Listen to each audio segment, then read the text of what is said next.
We are at the end of Ecclesiastes.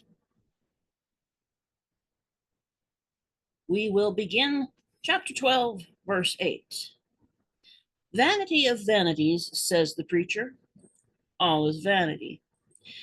Besides being wise, the preacher also taught the people knowledge, weighing and studying and arranging many proverbs with great care. The preacher sought to find words of delight, and uprightly he wrote words of truth. The words of the wise are like goads, and like nails firmly fixed are the collected sayings. They are given by a shepherd. My son, beware of anything beyond these. Of making many books, there's no end, and much study is a weariness of the body. The end of the matter, all has been heard. Fear God and keep his commandments, for this is the whole duty of man. For God will bring every deed into judgment with every secret thing, whether good or evil. Now, naturally, if that was all we were going to have today, like, why did you even bother getting us together? But remember, when we started this, we had a similar framework, a setup at the beginning of the book, where we had an introduction to the words of the preacher, the son of David, king in Jerusalem, and then a paragraph of sort of like quasi-poetic summary of what was to come, before we finally heard the so-called preacher Koheleth speak in his own first-person voice. Well, now here we have the same switch back out to our narrative voice. And this phrase, all is vanity, ties in almost exactly with chapter 1, verse 2. Vanity of vanities, says the preacher. Vanity of vanities, all is vanity. So it's like we've come full circle back to the beginning. And like at the beginning, we have the biographical notes that this Koheleth, besides being wise in his own right, taught knowledge to the people, and also went to great trouble to study wisdom writings. Notice it says he weighed, studied, and arranged many proverbs with great care. So he actually, it goes right along with what Koheleth actually means, is like the collector or the collator, someone who gathers up something. And in this case, it's knowledge, it's wisdom,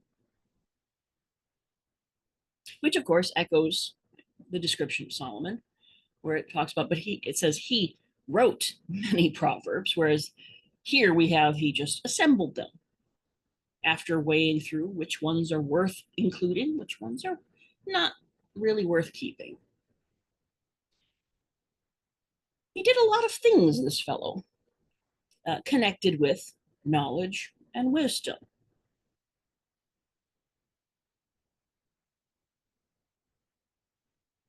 But you notice the narrator kind of pulls back, not just looking at what Koheleth has said,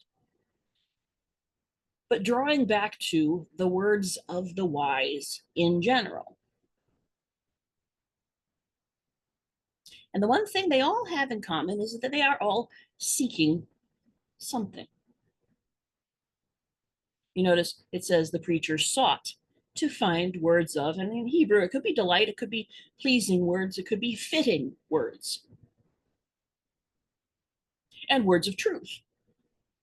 But all along, we've seen him seeking something else. You look back at chapter 2, where he decides he's going to test himself with pleasure to find out, and here's what he's looking for. What was good for the children of man to do under heaven during the few days of their life? So all this time, he has himself been seeking what's worthwhile to do with the limited time we've got. And you remember, he sought that good in a number of places. He looked, he examined, he tried out wisdom. He tried foolish pleasures, achievements. Remember, he this is his description of what he did. He says, I made great works. I built houses and planted vineyards for myself. I made myself gardens and parks and planted in them all kinds of fruit trees. And remember, we're talking ancient Near East, where a lot of work has to go in to have fruit,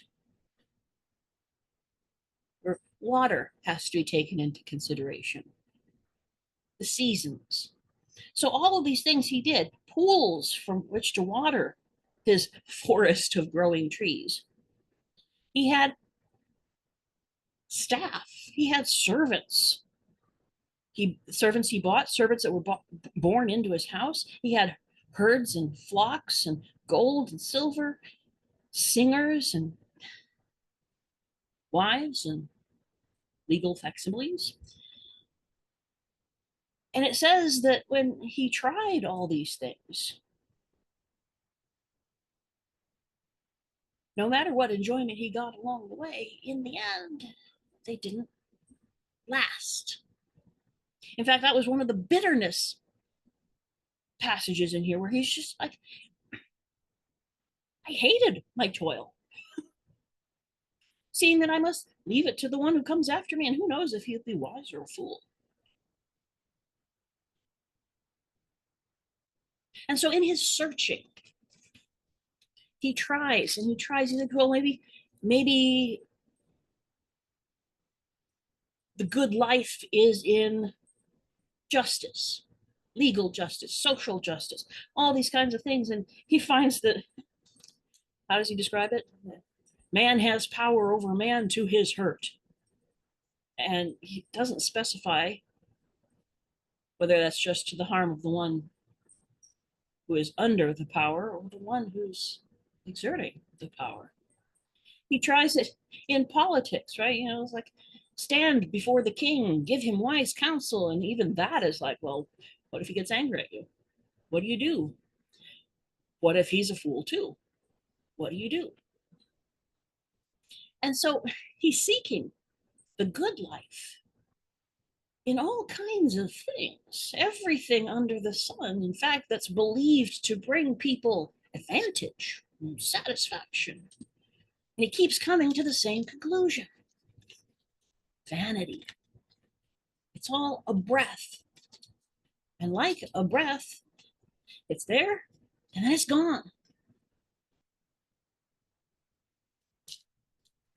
So when you come to this conclusion, and the narrator's trying to sum up, you know, there are a lot of different perspectives from different commentators. Some of them treat this ending almost, I had to kind of chuckle to myself, almost as though they were like the MC at a conference, or they had brought in an inspirational speaker and he had turned it out to be the most depressing thing they'd ever heard. And it's up to the MC to pull things back up and try to salvage the event. That's kind of what some commentators treat this as, where they're like, oh, you know, after all of this questionable wisdom that's always contradicting itself and turning almost to heresy, then the narrator comes and says, well, you know, don't trust too much in this. And that's how they take, yeah, my son, beware of anything beyond these. Making many books, there's no end. Okay, well, that's one way to look at it. And of course, the traditional Hebrew commentaries actually go the opposite way, and as they actually reverse verse 12, where it's like, beware of not going beyond these. I don't even know how they got to that point, but to be honest, I can understand the attempt, because what we've had all these weeks is a hard look at one voice seeking satisfaction in life, not finding it. And in fact, keeping coming back to that same grim point. You can do all these things. You'll still end up at the same point. That really curt, everybody dies refrain that keeps coming back.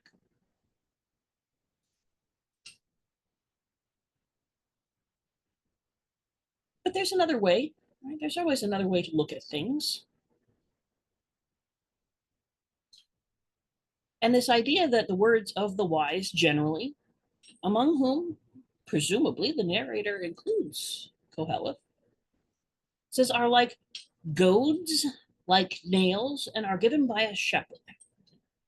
Now, we're not really that familiar with the cattle prod anymore because it's painful. It's a device solely intended to keep a creature moving in a particular direction through the application of small pain. So if you think about wisdom in that sense, wisdom can be very pointed, should we say. It can be motivating, sometimes in a painful way. And he's like, well, the words of the wise are not comfortable things necessarily, and not always immediately comforting, but they are also like nails firmly fixed. I don't know if you've ever had one of those moments where something you've hung on a wall suddenly gives way, maybe in the middle of the night while you're trying to sleep, or maybe when you're reading a book on a quiet afternoon, and suddenly you about jump out of your skin because something that was supposed to be firmly fixed to the wall turns out it wasn't. But wisdom has this securing effect. It's a firm point upon which much depends. And then this idea of given by a shepherd. Scripturally speaking, a shepherd isn't always just a shepherd, right? Oftentimes it's referring to leaders. And of course, in Scripture, there are good and true shepherds. There are false and evil shepherds. But wisdom guides correctly. True wisdom, good shepherds. Which, of course, if you go back through Ecclesiastes, when he's talking about what you do when your ruler is a fool or an immature child or a glutton or any of these sort of things, you're like, well, you're going to have to find your wisdom somewhere else.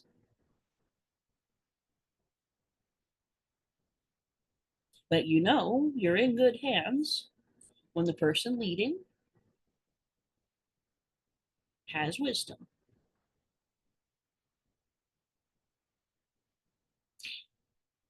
And of course, verse 12 tends to be very popular among academics, particularly much study is a weariness of the flesh. Throughout the generations, students have latched onto this. But think about Koheleth himself, what we've been through here. He is an example of a man whose goal was always wisdom. And from the beginning, that was the first thing he tried when he was looking for a satisfactory life. Only to find that the more wisdom he got, the more vexation, the more sorrow.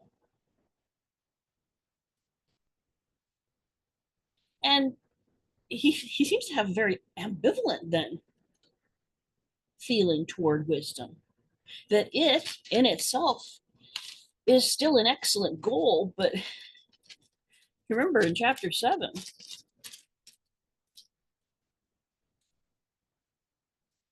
he finally says, I said, I will be wise, but it was far from me. And that which has been is far off and deep, very deep. Who can find it out? the words of a frustrated man who had to conclude that no matter how much wisdom he pursued, he could never really grasp it.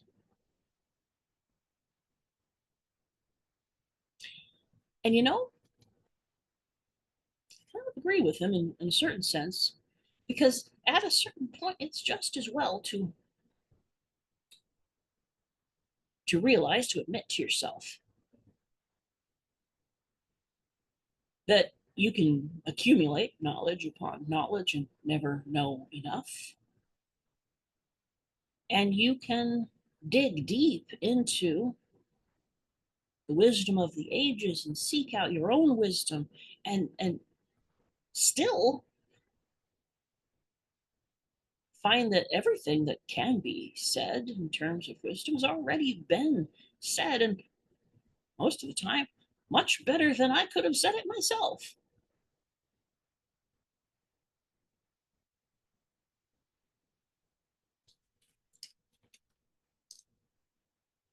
You can see how someone who had set themselves the goal of being wise could be really discouraged about that, because it's like there's always someone better, always someone wiser.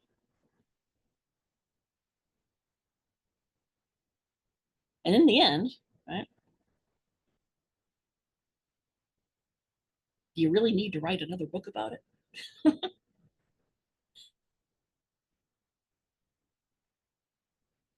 And at what point is wisdom just closing the book, going to bed, and getting a good night's sleep?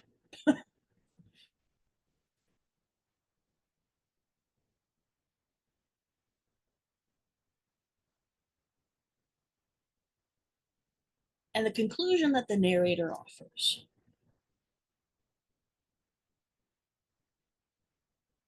which some commentators will say, well, this was found nowhere in the book, so obviously he's just trying to, put his own spin on things and try to salvage this wreck of a wisdom book. When he comes up and says, the end of the matter all has been heard. Fear God and keep his commandments, for this is the whole duty of man. Here's the thing about this conclusion. Everything under the sun we can try to improve upon or add to, but the thing that cannot be improved upon, the thing that must not be added to, is our fear of God and obedience to his command. Because what happens when you try to improve upon is you end up breaking it. Command. Remember Eve in the garden? Did God really say? Well, I know what he said, but, and that's where the problem begins. Because if you're not satisfied with the command, you decide to put your own spin on it. What ends up happening is you start converting the command of God into really the command of your own desires. I think he said, and whatever comes next is inevitably far more in accord with what we want than what God already said. So, really, the core of it, the end of the matter, really is reverent obedience to God. And of course, this phrase, this is the whole duty of man, should remind you very much of the most important commandment is this: love the Lord your God with all your heart, with all your mind, your soul, your strength. And the second is like it: love your neighbor as yourself. The entire law hangs on these. And of course, there's a cause and effect statement here, for God will bring every deed into judgment with every secret thing, whether good or evil. And it isn't as though Koheleth has had nothing whatever to say about God in all 12 of these chapters. He has, in fact, all the way through, upheld that core knowledge that what God has done, we cannot undo or redo or do better. In fact, we can barely understand it.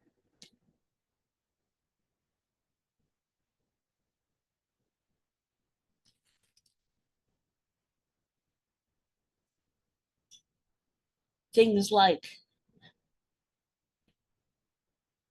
chapter 3, verse 10, I've seen the business that God has given to the children of man to be busy with. He has made everything appropriate in its time. And also he has put eternity into man's heart, yet so that he cannot find out what God has done from the beginning to the end. And he has also said, right, guard your steps when you go into the house of God.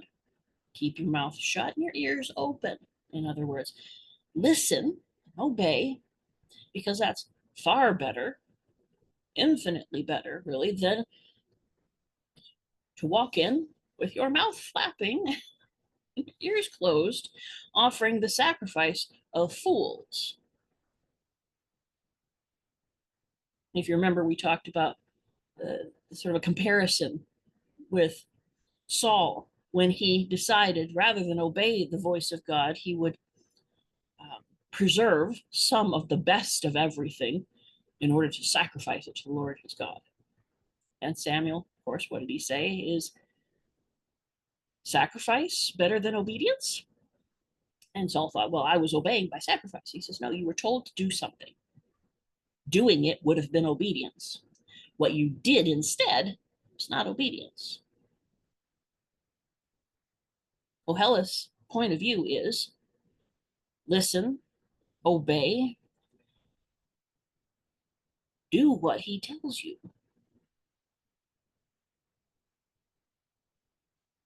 And his reason is God is in heaven and you're on earth.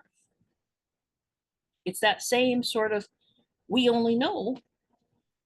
only find out in our own knowledge what's under the sun. God is not within that set of things, as it were.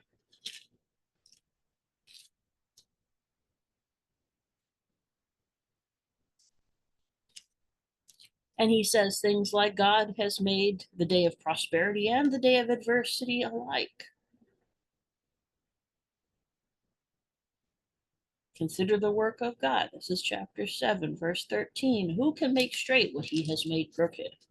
So when we come to this narrative of the whole duty of man is to fear God and keep his commandments, it's not a new thing.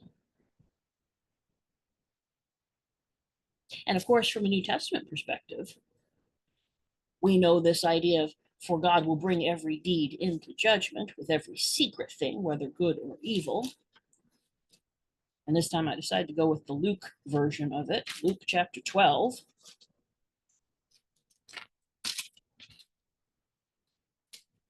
Verses 2 through 5.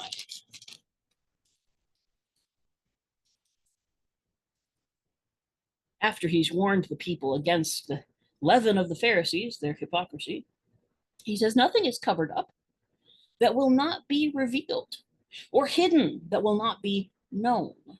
Therefore, whatever you have said in the dark shall be heard in the light. And what you've whispered in private rooms shall be proclaimed on the housetops. I tell you, my friends, do not fear those who kill the body and after that have nothing more that they can do. But I will warn you whom to fear. Fear him who, after he has killed, has authority to cast into hell. Yes, I tell you, fear him.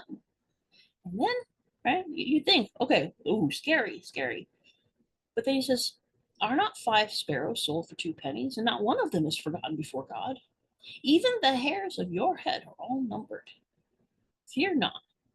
You are of more value than many sparrows. God is judge. This is in accord with what we find Koheleth saying. Chapter 11, verse 9, rejoice, O young man, in your youth. Let your heart cheer you in the days of your youth. Walk in the ways of your heart and the sight of your eyes, but know that for all these things God will bring you into judgment. So fear him, and fear, in this case, always takes the form of obedience. As when you take great care to do what pleases the one you love, so as not to grieve them or cause any kind of rift between you.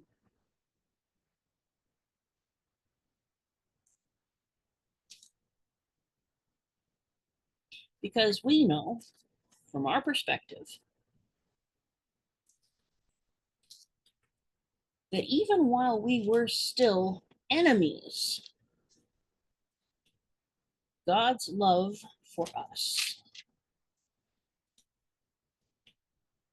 took action to draw us to himself, so that when we stand before him as judge, we will be found clothed in the righteousness of Christ himself, not in our own wisdom, our own good deeds, but in faith in Jesus Christ. And on that day, we may stand with confidence, knowing that being in Christ, we share his righteousness and will stand acquitted and enter into God's rest.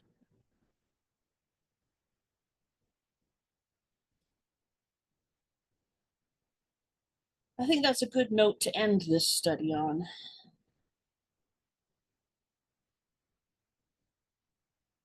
Because although Koheleth spoke a lot about wisdom, he never really said what wisdom is, per se. So next week, our extra week in the quarter, we will actually be talking about what is biblical wisdom.